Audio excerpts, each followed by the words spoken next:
આપણે અત્યાર સુધી જોયું વિદ્યુત પ્રવાહ એટલે શું, વિદ્યુત સ્થિતિમાનનો તફાવત એટલે શું અને ત્યારબાદ આપણે ઓહમનો નિયમ જોયો. હવે આપણે જોઈએ અવરોધોનું શ્રેણી જોડાણ અને સમાંતર જોડાણ. બે ટોપિક આપણે અહીંયા જોવાના છે. સૌથી પહેલા જોઈએ અવરોધોનું શ્રેણી જોડાણ અને તેની માટેનો સમતુલ્ય અવરોધનું સૂત્ર આપણે તારવવાનું છે.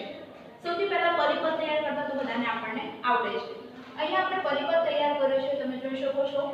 બેટરી, અહીંયા ત્રણ અવરોધ લીધા છે, જે નોર્મલી આપણે પરિપથ દોરીએ એમાં આપણે એક અવરોધ લઈએ છીએ. અહીંયા ત્રણ અવરોધ R1, R2 અને R3 લીધા છે અને તેની વચ્ચે વિદ્યુત સ્થિતિમાનનો તફાવત આપણે વોલ્ટમીટર અહીંયા મૂક્યું છે. સેમ એ જ રીતે અહીંયા આપણે એમીટર મૂકવાનું છે, જે વિદ્યુત પ્રવાહ માપવા માટે વપરાય છે. આકૃતિમાં દર્શાવ્યા પ્રમાણે સૌથી પહેલા આપણે પરિપથ તૈયાર કરવાનો છે, જેમાં ત્રણ અવરોધો R1, R2 અને R3 ને આપણે શ્રેણીમાં જોડેલા છે. શ્રેણીમાં એટલે કે એક જ લાઈનમાં જોડેલા છે.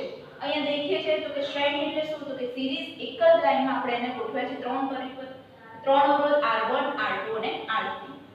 અહીં દરેક અવરોધમાંથી વહેતો વિદ્યુત પ્રવાહ I સમાન છે. અહીંયાનો દરેક પરિપથ અને દરેક અવરોધમાંથી વહેતો વિદ્યુત પ્રવાહ જે છે I એ કેવો છે, તો કે સમાન છે. પરંતુ દરેક અવરોધ પર ઉદ્ભવતો વિદ્યુત સ્થિતિમાનનો તફાવત, પરંતુ અહીંયા અવરોધ R1, R2 અને R3 છે, તો કે દરેક અવરોધ પર ઉદ્ભવતો વિદ્યુત સ્થિતિમાનનો તફાવત કેવો હોય છે, અલગ અલગ હોય છે. આપણે ધારી લઈએ કે અવરોધ R1 પર ઉદ્ભવતો વિદ્યુત સ્થિતિમાનનો તફાવત V1 છે, R2 પર ઉદ્ભવતો V2 છે અને R3 પર ઉદ્ભવતો વિદ્યુત સ્થિતિમાનનો તફાવત V3 છે. માટે આપણે લઈએ કે ધારો કે V1, V2 અને V3 છે અને તેનું સમતુલ્ય મૂલ્ય V વિદ્યુત સ્થિતિમાનનો તફાવત આપણે લઈએ બધાના સરવાળા બરાબર હોય છે. એટલે કે છે R1, R2 અને R3 પર ઉદ્ભવતો વિદ્યુત સ્થિતિમાનનો તફાવત એ V1, V2 અને V3 ના સરવાળા બરાબર હોય છે. એટલે લખ્યું કે વિદ્યુત સ્થિતિમાનનો તફાવત, કુલ વિદ્યુત સ્થિતિમાનનો તફાવત કેટલો હોય છે, તો કે V બરાબર V1 V2 V3 જેટલો હોય છે. હું અહીંયા આપી દઉં છું સમીકરણ નંબર 1.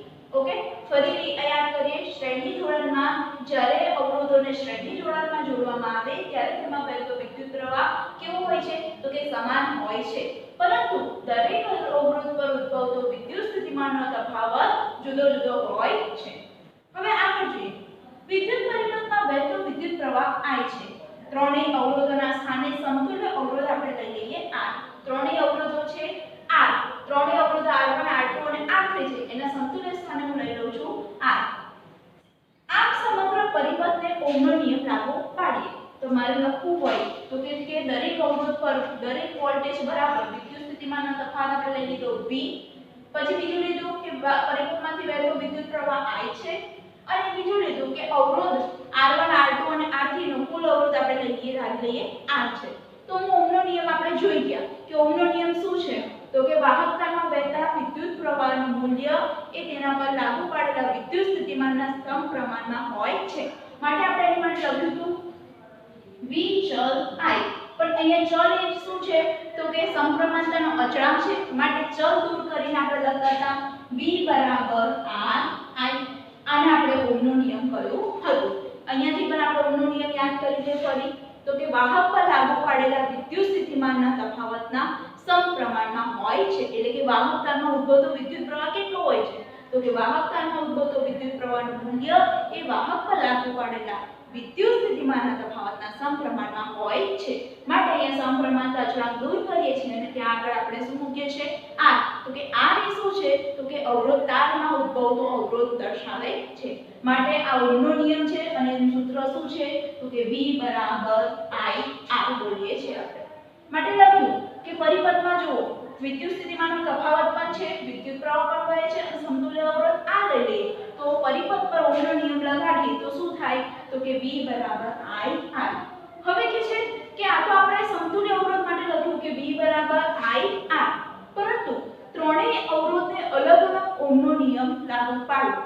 ત્રણેય અવરોધને હવે શું કરું, R1, R2 અને R3 ત્રણેય અવરોધ માટે હું અલગ અલગ ઓહમનો નિયમ આપું. તો મારે પહેલા માટે લખવું હોય તો શું લખાય, તો કે પહેલા પરિપથ માટે મારે લખવું હોય તો હું લખી શકું પહેલા અવરોધ માટે V1 બરાબર R I R1. I કેમ લખ્યો, I1 I2 I3 કેમ નથી લખ્યું, કારણ કે આપણે પહેલા જ જોયું કે પરિપથમાંથી ઉદ્ભવતો વિદ્યુત પ્રવાહ દરેક પરિપથમાંથી વહેતો વિદ્યુત પ્રવાહ કેવો હોય છે? સમાન હોય છે. માટે લખીએ V1 બરાબર IR1, V2 બરાબર IR2, V3 બરાબર IR3. ઓકે, એને આપી દીધું સમીકરણ નંબર 3. હવે સમીકરણ નંબર 1, 2 અને 3 પરથી તો કે V છે, V ની જગ્યાએ હું શું લખ્યું? તો કે V ની કિંમત આપણે શોધી. V બરાબર કેટલું છે? IR. એટલે હું V ની જગ્યાએ મૂકીશ IR. સેમ અહીંયા આગળ જુઓ, આ સમીકરણમાં આપણે કિંમત મૂકીએ છીએ. મેં V ની કિંમત મૂકી. V બરાબર શું લખ્યું મેં? IR બરાબર V1. V1 બરાબર કેટલું લીધું આપણે? તો કે IR1 પ્લસ V2 બરાબર IR2 પ્લસ V3 બરાબર IR3. બંનેમાં કોમન શું છે? તો કે I અને I ને કોમન કાઢી દઈએ અને કટ આઉટ કરી દઈશું. આમ અહીંયા RS લખ્યું. R એ શું છે? અવરોધ છે. પણ S એ શું છે? સિરીઝ એટલે કે શ્રેણી જોડાણમાં ઉદ્ભવતો અવરોધ. એટલે મેં લખ્યું RS બરાબર R1 R2 R3. આમ આપણે અહીંયા જે સૂત્ર મેળવ્યું એ કોનું છે? તો કે શ્રેણી જોડાણના સમતુલ્ય અવરોધનું સૂત્ર છે. ઓકે, શ્રેણી જોડાણનું જ્યારે સૂત્ર પૂછે ત્યારે તમે આ સૂત્ર લખશો RS બરાબર R1 R2 R3. આમ આપણે અહીંયા સૂત્ર પરથી કહી શકીએ કે અવરોધોના જોડાણનો કુલ અવરોધ R1 R2 અને R3 ના સરવાળા બરાબર હોય છે. એટલે કે છે કે કુલ અવરોધ એ કેવો હોય છે? તો કે કોઈ પણ અવરોધ અહીંયા મોટો હોય, સપોઝ 10 છે, 20 છે અને 30 છે, તો કે મોટામાં મોટો અવરોધ કેટલો છે? તો કે 30 છે. પણ તેના સમતુલ્ય અવરોધનું મૂલ્ય કેટલું હશે? તો કે 30 ને 30 કેટલું થશે? 60 થાય છે. માટે એવું કહે છે કે વાહકમાં ઉદ્ભવતો અવરોધ મોટામાં મોટા અવરોધ કરતાં સમતુલ્ય અવરોધનું મૂલ્ય એ મોટું હોય છે. ઓકે, બીજું એક આપણે એની સાથેની કેટલીક ખામીઓ પણ છે, શ્રેણી જોડાણની ખામીઓ છે, જે જોઈ લઈએ અહીંયા. જો સપોઝ અહીંયા હું લઉં છું R1 R2 અને R3, એની જગ્યાએ મેં કોઈ બલ્બ જોડ્યા છે. સમજી લો કે 1 2 અને 3 બલ્બ મેં શ્રેણીમાં જોડેલા છે. હવે કોઈ કારણસર જો સપોઝ અહીંયા સ્વિચ ઓન કરીશ તો ત્રણેય બલ્બ એકસાથે પ્રકાશિત થાય છે. ઓકે, પણ જો સ્વિચ ઓફ કરીશ તો તે ત્રણેય બલ્બ એકસાથે બંધ થઈ જાય છે. માટે અહીંયા એક ખામી શું છે? તો કે શ્રેણી જોડાણમાં જ્યારે એક બલ્બ આપણે કાર્ય કરવું રાખતું હોય, એટલે કે એક બલ્બ કાર્ય કરે એવું રાખવું હોય તો એવું થતું નથી. જો સ્વિચ ઓન કરીએ તો ત્રણ બલ્બ એક સાથે કાર્ય કરે છે. એટલા માટે ત્યાં આગળ શું થાય છે? તો કે ત્યાં આગળ ઊર્જાનો વ્યય થાય છે, વિદ્યુત પ્રવાહનો વ્યય થાય છે. કેમ? તો કે આપણને એક બલ્બની જરૂર છે, પણ સ્વિચ ઓન કરીએ તો બધા બલ્બ ચાલુ થાય છે. માટે અહીંયા આગળ આપણે શ્રેણી જોડાણમાં શું થાય છે? તો કે શ્રેણી જોડાણમાં વિદ્યુત પ્રવાહનો વ્યય થાય છે, એટલે કે બગાડ થાય છે. બીજી એક ખામી છે, જો કોઈ કારણોસર પરિપથમાં અહીંયાથી ભંગાણ પડી જાય, એટલે કે પરિપથ વચ્ચેથી તૂટી જાય, તો અહીંયાથી પરિપથ તૂટી જાય તો ત્યાંથી વિદ્યુત પ્રવાહ આગળ વહેતો નથી. માટે આગળના બલ્બ જે છે એ પ્રકાશિત થતા નથી, એટલે કે આગળના જે કંઈ ઉપકરણો જોડ્યા હોય તે કાર્ય કરતા નથી. આ એની ખામીઓ છે. બે ખામી આપણે અહીંયા જોઈ. બીજી એક વસ્તુ કે તેમાં અવરોધ વધારે હોય છે. શ્રેણી જોડાણના જે અવરોધ ઉદ્ભવે છે તે કેવો હોય છે? વધારે હોય છે. માટે તેમાં ઊર્જાનો વ્યય પણ કેવો થાય છે? વધારે થાય છે. ઓકે, ચલો હવે આપણે જોઈએ શ્રેણી જોડાણ પછી હવે જોઈએ અવરોધોનું સમાંતર જોડાણ. અહીંયા મેં અવરોધોનું સમાંતર જોડાણ આકૃતિમાં દર્શાવ્યું છે. ત્યાં વિદ્યુત સ્થિતિમાનનો તફાવત. ઓકે, વિદ્યુત સ્થિતિમાનનો તફાવત માપવા માટે વોલ્ટમીટર મેં અહીંયા સેટ કર્યું છે. પરિપથ તમે જોઈ શકો છો. અહીંયા એકબીજાને પેરેલલ એટલે કે એકબીજાને સમાંતર મેં પરિપથ જોડેલા છે. અહીંયા ત્રણ અવરોધ જે લીધા હતા R1 R2 R3 ને આપણે શ્રેણીમાં જોડ્યા હતા. જ્યારે સમાંતર જોડાણમાં R1 R2 અને R3 ત્રણ અવરોધ મેં કેવી રીતે જોડ્યા છે? એકબીજાને સમાંતર રહે તે રીતે તૈયાર કરેલો છે પરિપથ. ચલો આકૃતિમાં દર્શાવ્યા પ્રમાણે પરિપથ તૈયાર કરો. ત્રણ અવરોધો R1 R2 અને R3 ને સમાંતર જોડાણમાં જોડો. ત્રણ અવરોધ R1 R2 અને R3 ને મેં કેવી રીતે ગોઠવ્યા છે? તો કે સમાંતર જોડાણમાં એને ગોઠવ્યા છે. અહીં અવરોધ R1 R2 અને R3 માંથી વહેતો વિદ્યુત પ્રવાહ અનુક્રમે I1 I2 અને I3 છે. હવે અહીંયા મેઈન પોઈન્ટ જુઓ. શ્રેણી જોડાણમાં વિદ્યુત પ્રવાહ કેવો થતો હતો તો કે R1 R2 અને R3 માંથી સમાન રીતે વહેતો હતો, પરંતુ જ્યારે સમાંતર જોડાણની વાત આવે તો સમાંતર જોડાણમાં વિદ્યુત પ્રવાહ I એ ત્રણ અવરોધોમાં સમાન રીતે વહેંચાય છે. સપોઝ હું ધારી લઉં કે 240 એમ્પિયર વિદ્યુત પ્રવાહ પરિપથમાં વહે છે, તો કે અહીંયા સમાંતર જોડાણ છે માટે એ વિદ્યુત પ્રવાહ જે છે ત્રણેય અવરોધોમાં સમાન રીતે વહેંચાય છે, એટલે કે ત્રણેય અવરોધોમાં 80 80 અને 80 એવી રીતે ત્રણેય અવરોધોમાં સમાન રીતે વહેંચાઈ જાય છે. માટે અહીંયા આગળ તો કે R1 R2 અને R3 માં તો કે વિદ્યુત પ્રવાહ સમાન વહેતો નથી, એટલે કહેવાય છે શું તો કે 240 વોલ્ટ એમ્પિયર છે, 240 એમ્પિયર એક સાથે વહેતો નથી, તે વહેંચાઈ જાય છે. એટલે લખું કે સપોઝ R1 માં વહેતો વિદ્યુત પ્રવાહ I1 છે, R2 માં વહેતો વિદ્યુત પ્રવાહ I2 છે, R3 માં વહેતો વિદ્યુત પ્રવાહ I3 છે, પરંતુ ત્રણેય અવરોધોમાં લાગુ પાડેલ વિદ્યુત સ્થિતિમાનનો તફાવત બદલાતો નથી, તે V નો V જ રહે છે. અહીંયા એક વસ્તુ કોમન છે કે ડિફરન્ટ બેની વચ્ચેનો ડિફરન્સ શું છે શ્રેણી જોડાણ અને સમાંતર જોડાણમાં, તો કે શ્રેણી જોડાણમાં જે વિદ્યુત પ્રવાહ છે એ સમાન દરેક અવરોધમાં વહે છે, તે કેવો હોય છે સમાન હોય છે, જ્યારે સમાંતર જોડાણમાં દરેક અવરોધમાં વહેતો વિદ્યુત પ્રવાહ જુદો જુદો હોય છે.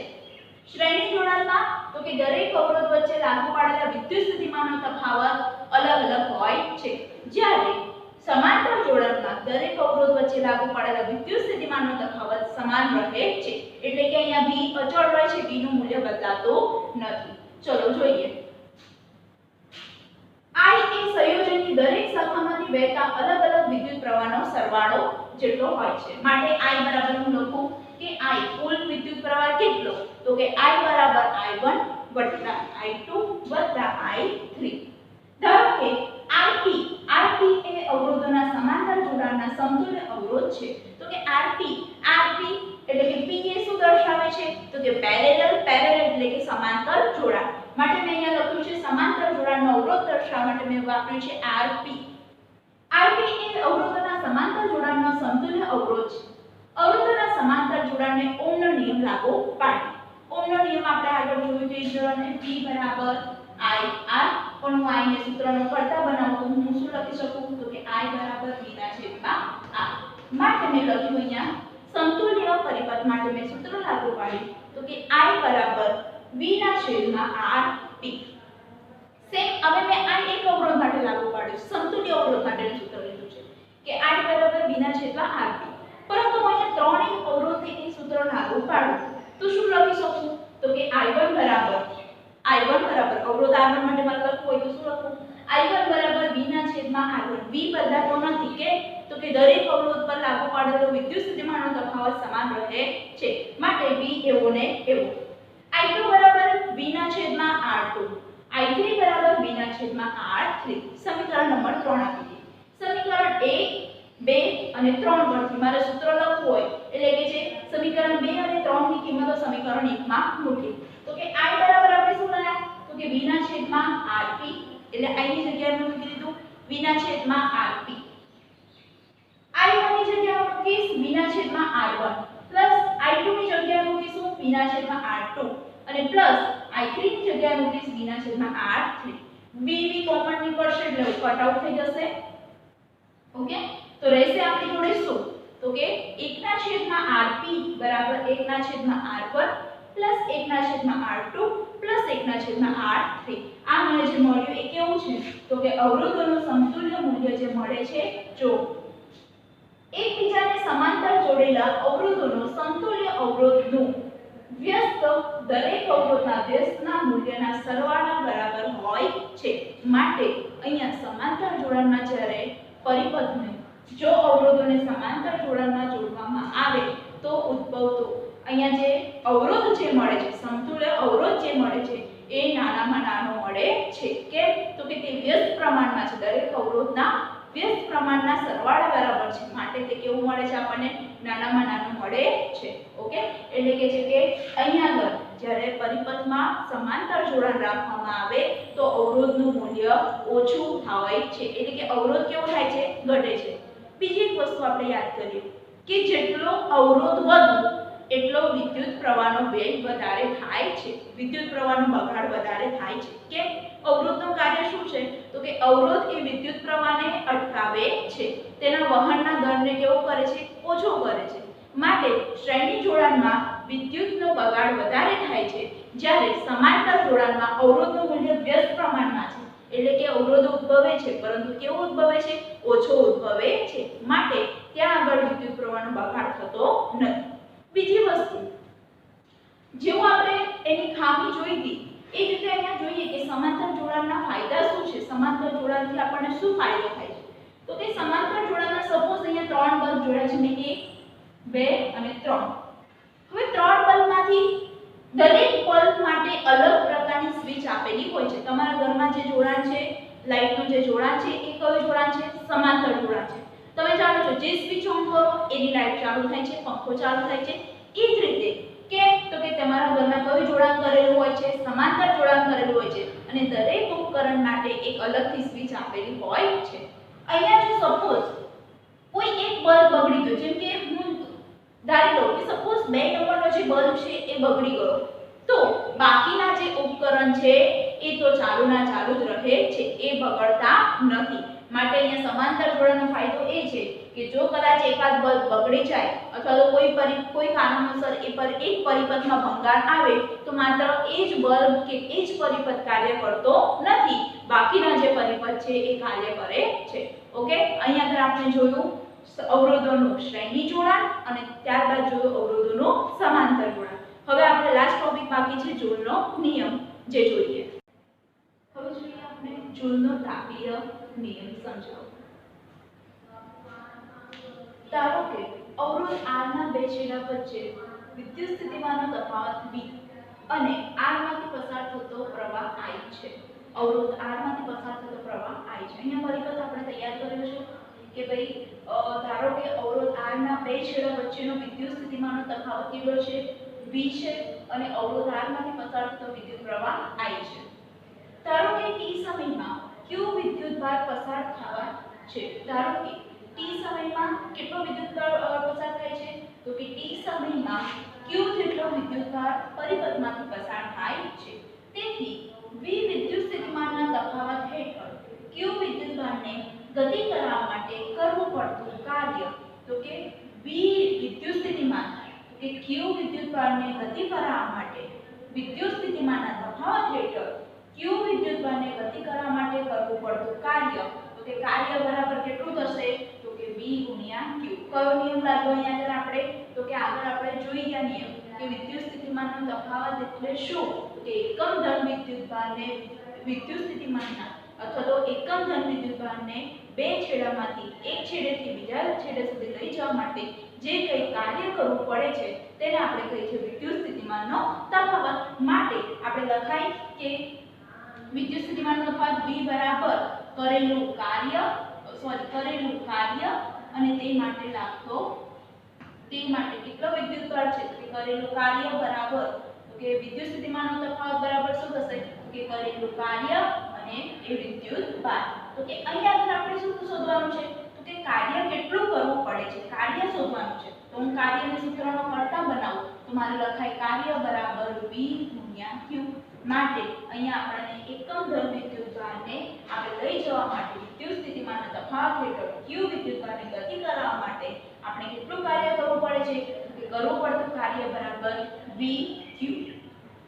લખ્યું કાર્ય બરાબર VQ. પરંતુ આપણે આગળ જોઈ ગયા q બરાબર શું?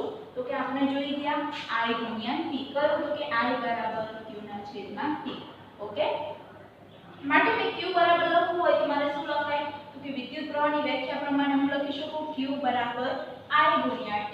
માટે મેં લખ્યું v તો એમને એમ જ રાખ્યો, q ની જગ્યાએ મેં કિંમત મૂકી I ગુણ્યા T. હવે અહીંયા T જે ગુણાકારમાં છે એને w ના છેદમાં લઈ જાઓ તો શું થયું? એકમ સમયમાં કરેલું કાર્ય એટલે થઈ જાય પાવર. બરાબર, ફરી રિપીટ કરું છું, w ના છેદમાં T એટલે શું? તો કે w એ કાર્ય છે અને T એ સમય છે. માટે એકમ સમયમાં કરેલું કાર્ય એટલે થઈ ગયો પાવર. માટે લખ્યું કે w ના છેદમાં T એટલે કે એકમ સમયમાં કરેલ કાર્યને પાવર કહે છે. માટે મેં લખ્યું P બરાબર VI. આ મને સૂત્ર મળ્યું પાવરનું કે P બરાબર VI, પરંતુ એટલે કે t સમયમાં પરિપથને પૂરી પાડાતી ઊર્જા, તો કે t સમયમાં પરિપથને પૂરી પાડાતી ઊર્જા કેટલી છે? તો કે ઊર્જા P ગુણ્યા t એટલે કે પાવર ગુણ્યા સમય જેટલી છે. માટે હું લખું કે t સમયમાં સ્થિર પ્રવાહ I વડે ઉત્પન્ન થતી ઉષ્મા, ઉષ્મા એટલે કે હીટ માટે મેં અહીંયા લખ્યું છે h, તો કે કેટલી છે? તો કે P ગુણ્યા t જેટલી છે. બરાબર, ફરી રિપીટ કરું છું અહીંયા કે અહીંયા ઉત્પન્ન થતી ઉષ્મા, વાહકમાં કેટલી ઉષ્મા ઉત્પન્ન થાય છે? તો મેં લખ્યું કે ઉષ્મા ઉત્પન્ન કેટલી થાય છે? તો કે પાવર ગુણ્યા સમય જેટલી ઉષ્મા ઉત્પન્ન થાય છે. માટે લખ્યું કે h બરાબર P ગુણ્યા t. અહીંયા લખ્યું છે પોઈન્ટ પર લખ્યું કે h બરાબર P ગુણ્યા t. પરંતુ p ની કિંમત કેટલી છે? તો કે p ની કિંમત આપણે મેળવી કેટલી છે? તો કે p બરાબર VI, તો કે p બરાબર VI. માટે હું p ની જગ્યાએ મૂકું છું PI અને t એમને એમ રહેશે. અહીંયા આગળ ઓહમનો નિયમ લાગુ પાડીએ તો કે ઓહમના નિયમ પ્રમાણે, તો કે ઓહમના નિયમ પ્રમાણે આપણે જોઈએ તો શું થાય? V બરાબર IR. માટે મેં અહીંયા સૂત્રમાં કિંમત મૂકી V બરાબર, V ની જગ્યાએ શું મૂક્યું? IR, I ગુણ્યા t એવું ને એવું. માટે સૂત્ર શું મને h બરાબર I ગુણ્યા I સ્ક્વેર RT એવું ને એવું, જેને આપણે જૂલનો નિયમ કહે છે. જૂલના નિયમનું સૂત્ર શું છે? તો કે I સ્ક્વેર h બરાબર I સ્ક્વેર RT. અને આ ઘટનાને જૂલની અસર કહે છે તથા આ નિયમને જૂલનો તાપીય નિયમ પણ કહે છે. ઓકે, અહીંયા આગળ આપણે જોયું કે જૂલનો નિયમ, અથવા તો તમને એ રીતે પણ પૂછે કે જૂલનો તાપીય નિયમ કોને કહે છે અને તેની માટેનું સૂત્ર મેળવો. તો આ થયું એનું સૂત્ર h બરાબર I સ્ક્વેર RT. ઓકે, હવે આપણે કઈ જગ્યાએ ઉષ્મીય આ જૂલનો તાપીય નિયમનો ઉપયોગ કરે છે અથવા તો ઉષ્મીય ઊર્જાનો ઉપયોગ થાય છે? વિદ્યુત પ્રવાહ દ્વારા ઉષ્મીય ઊર્જા કેવી રીતે મેળવવામાં આવે છે? તો તમે જાણો છો જે ઇસ્ત્રી છે, ઇલેક્ટ્રિક ટોસ્ટર છે, ઓવન છે, એ બધા શું છે? તો કે એ બધા ઉપકરણો જે છે એ વિદ્યુત ઊર્જાનું એ ઉષ્મા ઊર્જામાં રૂપાંતર કરે છે. જેમ કે ઇસ્ત્રી, પ્લગ નાખીએ તો તેને વિદ્યુત પ્રવાહ મળે છે અને તેની જે બહારની સપાટી છે તે શું કરે છે? તો કે તેની હીટમાં રૂપાંતર કરે છે, એટલે કે વિદ્યુત પ્રવાહનું ઉષ્મા ઊર્જામાં રૂપાંતર કરે છે. ઓકે, આમ આ બધા જે ઉપકરણો છે તેમાં ઉષ્મીય તાપીય અસરનો, જૂલની તાપીય અસરનો ઉપયોગ થાય છે. ઓકે, આગળનું હવે નેક્સ્ટ લેક્ચરમાં જોઈશું. થેન્ક